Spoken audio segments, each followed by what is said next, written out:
Good morning.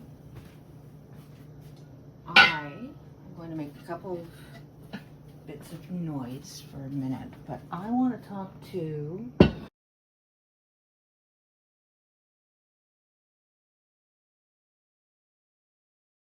folks about loaf pans and basically the essentials of sourdough.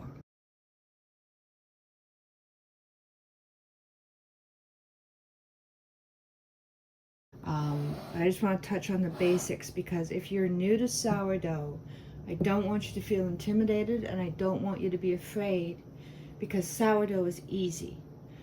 There was a time 30 years ago and I knew how to bake bread because I worked in a commercial bakery, but I decided to, this is Bear by the way. Every time I turn on a camera, he wishes to be involved. I can't do anything about the cats. Back to the sourdough. All you really need to bake sourdough is a starter that is established, a container to take your starter and start a levain. You need a bowl. Doesn't matter what kind. Metal, ceramic, stoneware, glass, doesn't matter what kind.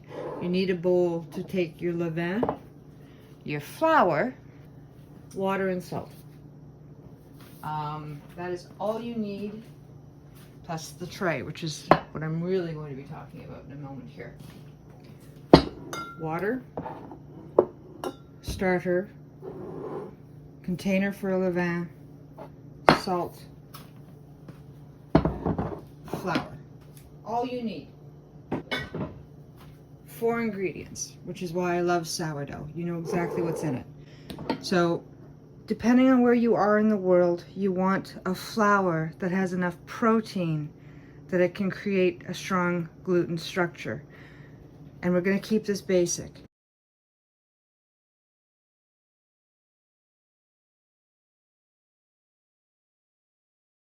These ingredients create a loaf of bread. The type of bread is varied and vast, and I'm not kidding about that. Within the last little while, I have created Pullman style loaf, which we'll talk about in just a moment. This is 100% whole wheat, unsifted, which means all the bran and endosperm is in there. I've done focaccia, which you don't need specialty containers for either. It's very simple, but you do need oil to make it. This is my raisin focaccia. Lovely, by the way. I had to give some away. I was eating so much of it. And then in my freezer, I have artisan style loaves. I have sandwich style loaves, but in a different style of pan. I have made buns. I've recently made flatbreads, and I just put the video out on that.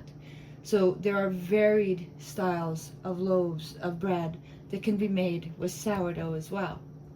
Sourdough baking has been with us for thousands of years.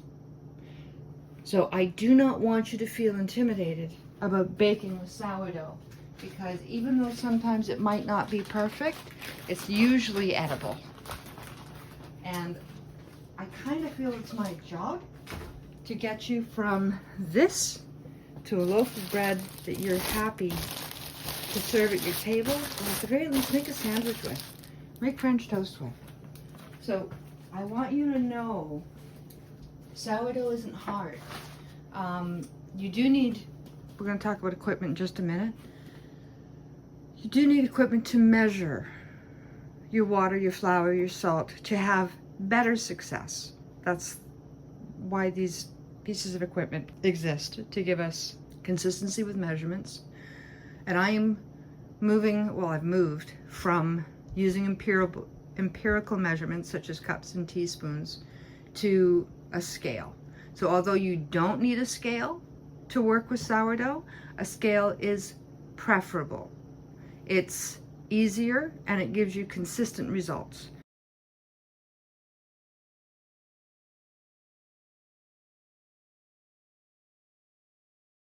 However, Some of the older recipes where you're using cups of flour and cups of water, they also work.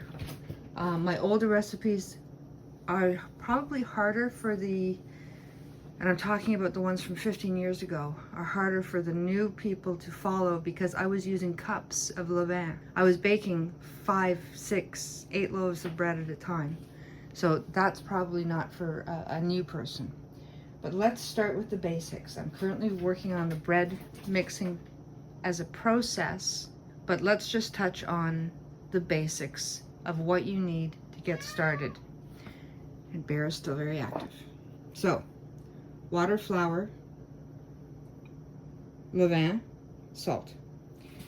A typical sourdough bread recipe is 500 grams of any flour, 350 grams of water, between 10 to 9 grams of salt, and 100 grams of levain. That's typical. So it's a mid-hydration loaf. When you start getting into the 50%, that's low hydration, you'll have a very dense loaf. You'll have an easier loaf to work with if you decided to go to that hydration, but it would be easier to work with sometimes. Talk about starter management in a different video. I want to talk about containers today because if you're new to sourdough, let's make sure you've got what you need to get started. This is a Dutch oven. For many people online who are established sourdough bakers, they use a Dutch oven or something similar because it is heavy duty. You can preheat it for 30 to 45 minutes. It gets hot and it traps the heat. This is also something you don't necessarily need, by the way. You just need a bowl and a tea towel. But you don't need this to get started with sourdough either. This is a nice to have. For containers, you need a loaf pan. Pick your style. As long as your oven will trap moisture, so you put a tray at the bottom of your oven, preheat that tray so that there's steam in the oven. If you just want to do a basic loaf of bread, that's all you need. These as vessels, as containers, simply trap the steam. To get started, and I will show you 1 or 2 bakes with just a loaf pan. They work better if you get the style that you can put one loaf pan over another loaf pan, but they have to be secure, which will also trap the steam. But you don't need it, is what I'm telling you. You can also just take a roasting pan, put it over top, which I don't have at the moment, to trap the steam, but that's all you need. But I'm back to using Pullman pans at the moment. This, if you're going to be spending a couple of bucks, is a really good investment. You can find some of these in thrift stores. You can find them online if you want. It's a Pullman pan. So these have been around forever and professional bakers use them.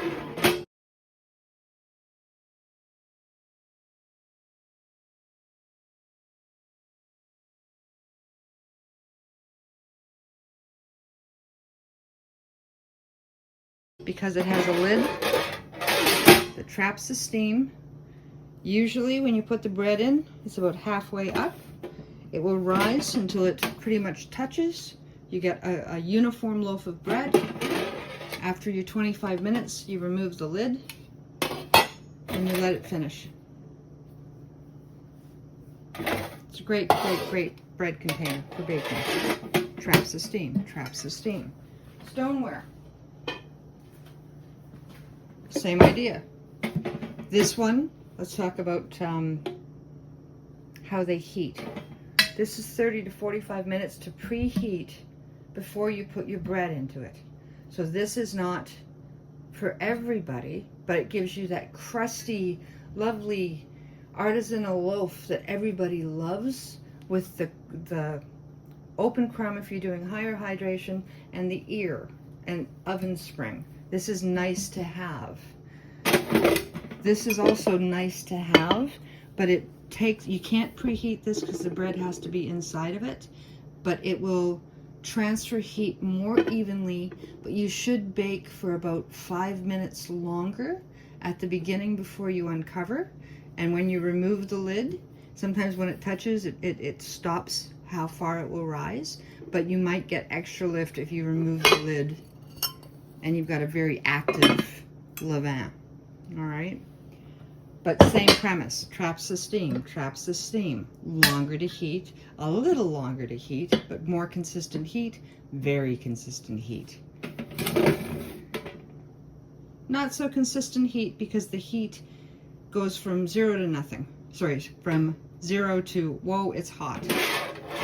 That's the way that metal works. Iron takes longer to heat. Stone takes a little bit longer to heat. This is really hot, really quick. So that's just the difference in your containers. And depending on the types of bread that you will be baking, I pulled these out.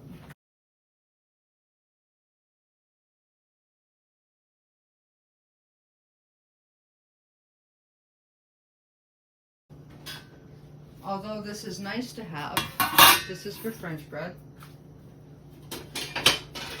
This is for baguettes.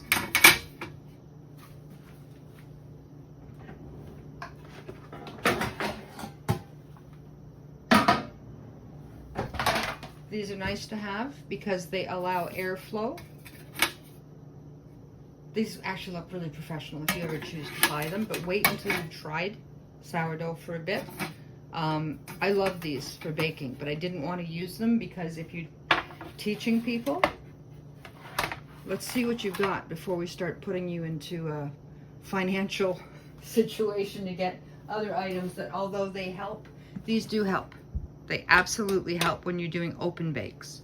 Open bakes are things like baguettes, French loaves. The reason why I picked those up because I was doing a lot of French loaves about 15 years ago when I was back in Calgary.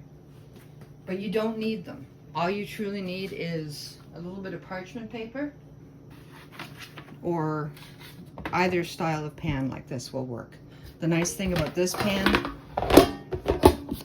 is you can cover it so that when it comes to the proofing, it's out of the draft.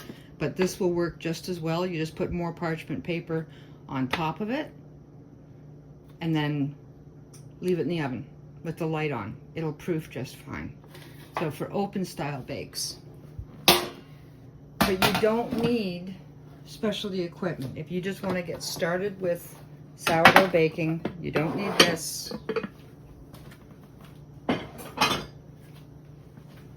You don't need this.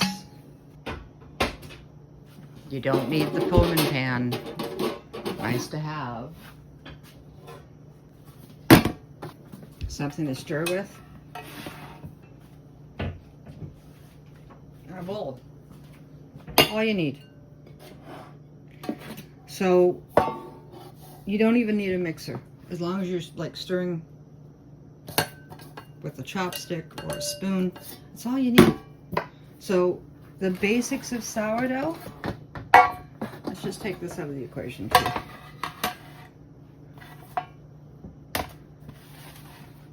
Either style of pan, a bowl, a chopstick, let's take that out of the equation too.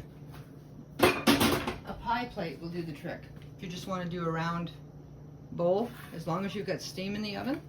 Ta-da! Essential ingredients for sourdough.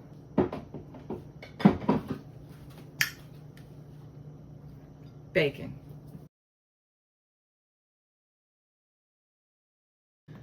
I've just done some flatbreads.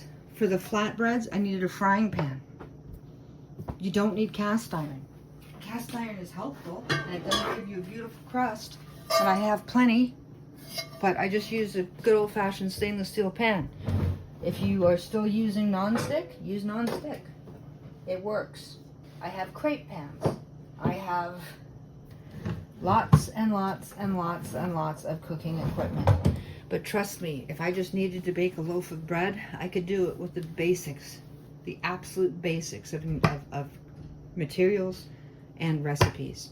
And the basic recipe for sourdough bread is 500 grams of flour, 350 grams of water, between 9 to 10 grams of salt, and 100 grams of levain. From there, we tweak to your environment, your temperatures, your kitchen.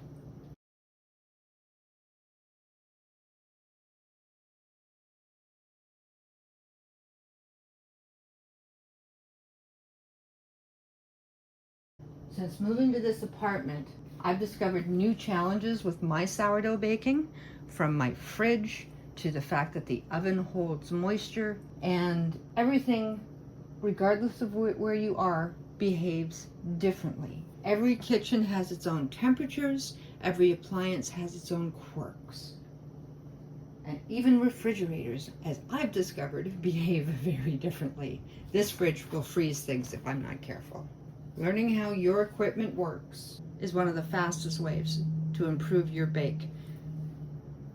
Don't worry about things like mixers. Don't worry about specialty loaf pans. Worry about your environment, worry about your oven, worry about your refrigerator, and don't bake for somebody else's kitchen. Bake for yours. I'm in a 450 square foot apartment, and I can still pull off some beautiful loaves of bread, and I can make the most simple loaves of bread. I prefer food that I design to go with my meals.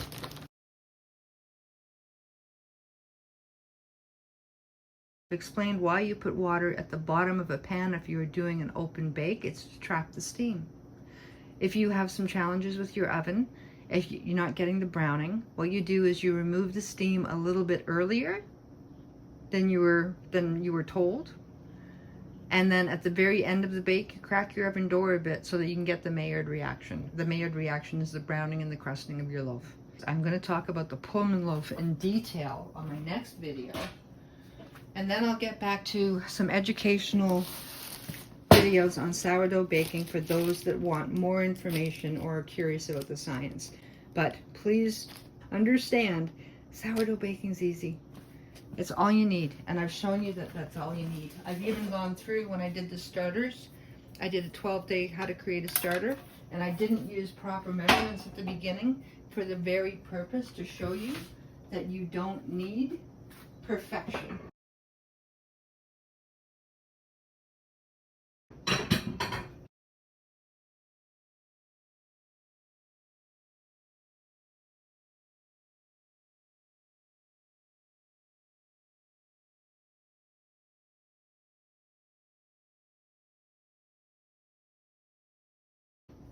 When you start getting into the high hydration, you're going to want more control.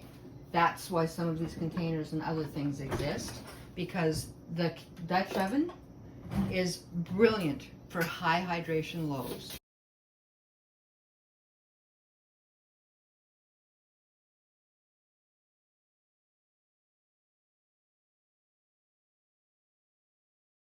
But if you're just getting started, stick to the 68 to 75% hydration, and you'll have more success. So thank you. Like and follow if you wish, and I'm pretty practical.